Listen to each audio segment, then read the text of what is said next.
Okay, for our homeschool room tour, I was gonna come down here and get it all sorted out and prettied up, but I kind of wanted to give an honest glimpse into what our schoolroom looked like from this past school year's usage.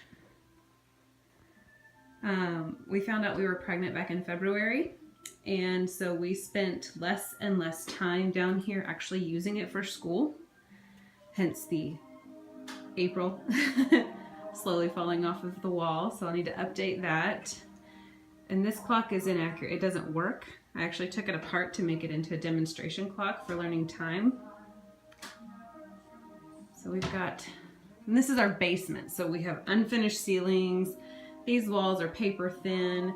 It's kind of a pseudo room, and right through that floor joist right there, that's where my girls' playroom is. So anyway, just kind of a simple, basic overview of what we've got going on right now.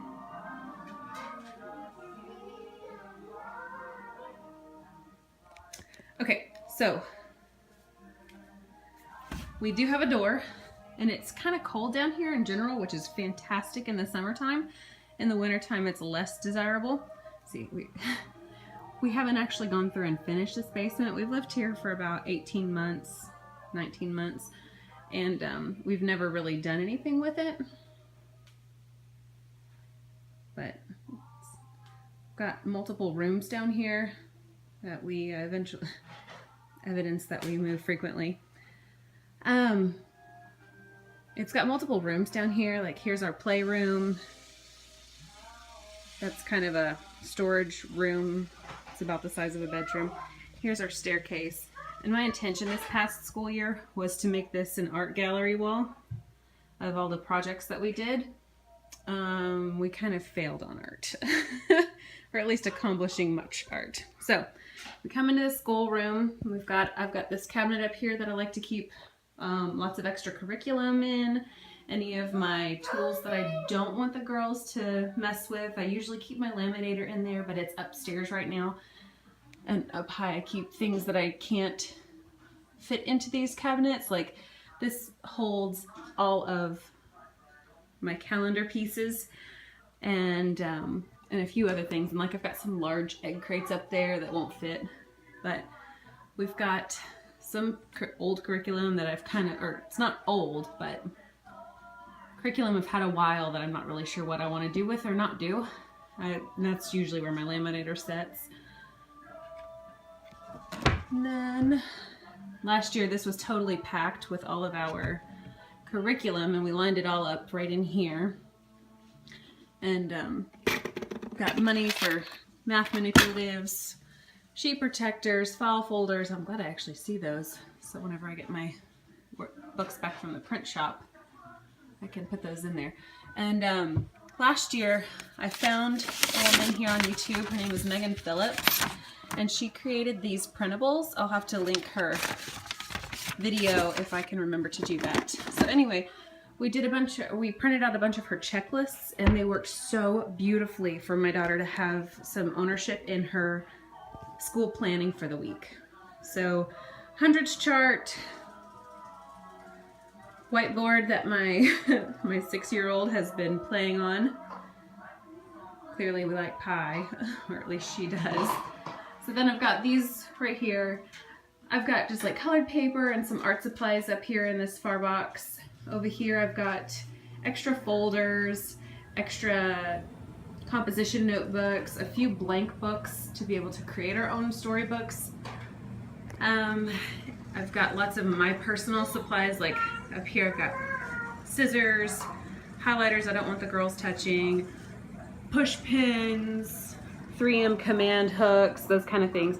This one is actually for the girls, but it kind of creates a problem. It's basically shelf liner paper and yarn, and you just take one of those giant needles, that's a plastic needle, and you let them create their own designs with a hoop, like an embroidery hoop. I've got a few art supplies here, like pom-poms and pipe cleaners, glitter glue, sticks, various other little things, feathers. And in here we've got a bunch of shape punches and various decorative scissors to use. And in here I usually keep plastic plates for painting. We've got some magnet letters, and I also keep things like watercolors and tons of these. Like, I don't know why, but I felt the need to keep all of these old toilet rolls for projects, I guess, that we have never done anything with. And here I've got dominoes and playing cards. These are fantastic for math manipulatives. I've got my whiteboard marker box that I'm not too particular about with the girls. They can use it as they see fit, an eraser. And we haven't really played around with these much, but I'm sure as they get a little bit older they will enjoy those. And we've got a toy microscope. It does actually work, but it's not the most ideal for educational purposes. I got this little cart from our local Salvation Army for $7 maybe. I just painted it, tucked a bunch of books underneath there, and I was writing our daily schedule on the whiteboard side of this. Clearly the girls have been playing. Caitlin does really, really well with spelling, but some of the phonograms we need to work on. So I had that over here, and we originally started out using the big iPad for things like skip counting songs and other YouTube video songs and things like that that we were using on a daily basis. And then the iPad became a problem with little sister, so we had to stop. And right here I've got one of those clear pouches from, is this one from Lakeshore Learning perhaps? I got it at a teacher store. It's the thicker, it doesn't say. So I had a bunch of these, and I took just sheets of paper and put them in there and let the little one go to town with dry erase markers. So we got a bunch of these geography posters just to kind of have in the general region of where they would appear on a globe. It's not perfect, but it suited us. In this basket down here I have a wooden box. This has some various, it's a puzzle set. It's got 3 separate puzzles in it. The now 3.5-year-old she uses. Here's what I was talking about with the lacing and the embroidery hoops. So she's got that. We've got this box that has various see-through blocks that are good for a light table situation, which we do not have. We have this easel that my aunt gave the girls for Christmas this past year. They really enjoy it. And whenever we were schooling upstairs quite a bit, it was really helpful to bring this upstairs instead of taking that and trying to set it up against the wall somewhere or set it up against the couch. In this little 3-drawer bin, I've got, what do we have here? I've got lacing cards, pattern blocks, and pattern cards. Some, ooh, we are not focused. Some various little color books, wipe off books, picture puzzle cards. These all came, well, not all of these. This color book and these cards came in a set from Sam's Club last year. Got a little pencil bag that's completely empty. And another one of those boxes. I thought we would use that more. It was for ages 1 to 3, I want to say. Molly was not exactly the most fond of that set. Next down, I've got a little velocity zipper bag here. These have special rocks that Grandma gave us. We can use those as math manipulatives. I've got some multiplication cards. This had Crazy Eights in it. I don't know where Crazy Eights went. Some Bible phonics that I found at Salvation Army. A nice cube tray for sorting. And Princess Subtraction cards. I want to say I got this at Walmart, not the Dollar Tree.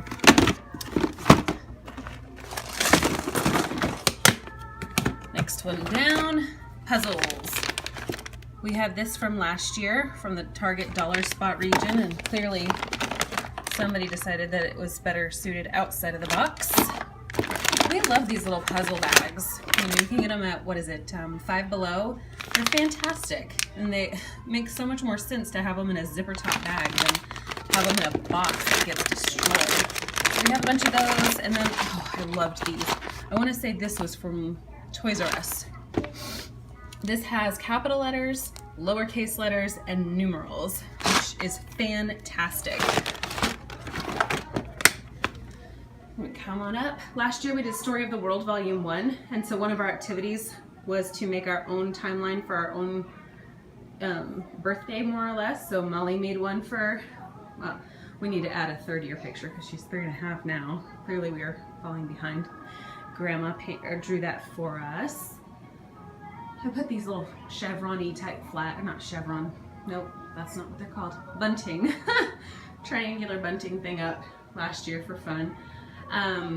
Big map, I think I got that at Target in the school supply zone. I want to say it was about $13. I wish it would lay flatter. So this table we have had for 7 years, and we bought it off of Craigslist. It has the 3 chairs there and a 4th chair over here. And when we bought our new dining table, new to us dining table, I asked my husband to push this down here so that we could make like a schooling room. Each girl has her own supplies. Molly likes to keep little activity books in the back of hers. Caitlin likes to keep note cards and reading log cards and various memory work cards in this little file binder thing that we got at Walmart last year. But it's really nice with just the 2 girls, not having anything shared. Nobody gets hurt feelings. There's Caitlin's little timeline. And we also started off putting our history sentences from Story of the World Volume 1 over here, but that didn't work out so well after a few weeks. In this bottom tub here, gosh, what's in there? There might be some math activity, like manipulative type things, probably some more construction paper and some more newspaper for underneath painting projects. This right here is our crate. We got this idea from Christy Clover over at Raising Clovers. I ripped up all of Caitlin's workbooks, every single one of them, and never looked back. So I went through and with my labeler just like labeled each week, and because it's only Caitlin having to do any specific schoolwork, obviously these weeks didn't get shifted back after each week. But since it's just Caitlin, I don't have individual file folders in here. I just stick her work directly in there. This made it so easy for her to take ownership of her education and really gave her a good sense of how to divide her work out for the week.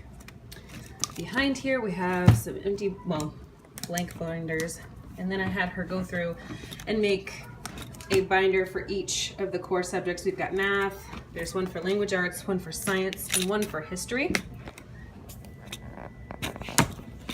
So we would just put samples of work in here. Well, actually, that's untrue. I would put all of her work in here after the week was done, and then we would pull samples of it to take to our quarterly meetings with our charter school checkup kind of thing. We had started putting some things on the wall, a chart for math, a science thing. It really didn't pan out to be all that I wanted it to be as far as the schoolroom was concerned. Sometimes this chair wound up being multiple things, a stool, upside down tent, whatever, part of a fort. Ultimately, it was just in the way, so I stuck it over here. This cart is similar to the Raskog cart from IKEA, but it's from Walmart. I think I paid less than $20, or no, less than $25 for it. So I had just, like, I've got a sorting pie down here for Molly to use. I've got my hole punch. We managed to break our finger pointers because it's what we do. Some tissues and paper towels, wet wipes. because I don't have a bathroom down here, sometimes it was tricky to run upstairs and grab those things if you needed them off, like in a one-off situation. And then this was the box that ultimately wound up being our most used thing. It's just a Keurig coffee pod box that I apparently have an obsession with keeping, because got a few over there, got a few all over the basement. Anyhow, Caitlin would go through her weekly work. She would pull out her green folder over here, and then she would divide it out based on subject. Each subject had its own folder, so she could take the ownership of dividing that out and see that she really had a lot of control, which was really good for her. So we kept lots of things. She wanted to start cursive handwriting this past school year, so I tried to like print a few things off, but that failed. And so I basically would keep, this is last year's curricula, I would keep all of my teacher workbook or teacher books and her like her daily learning notebook in this box. And whenever I was first pregnant, we would just take this thing upstairs and do school upstairs in the floor where we were happiest. So just this plus that purple supply box, and we were golden. This year, I doubt we will wind up using the schoolroom even half as much as what we used it this past year with the new baby coming in October. But I do hope to do at least our first quarter of lessons down here and try to make some use of this.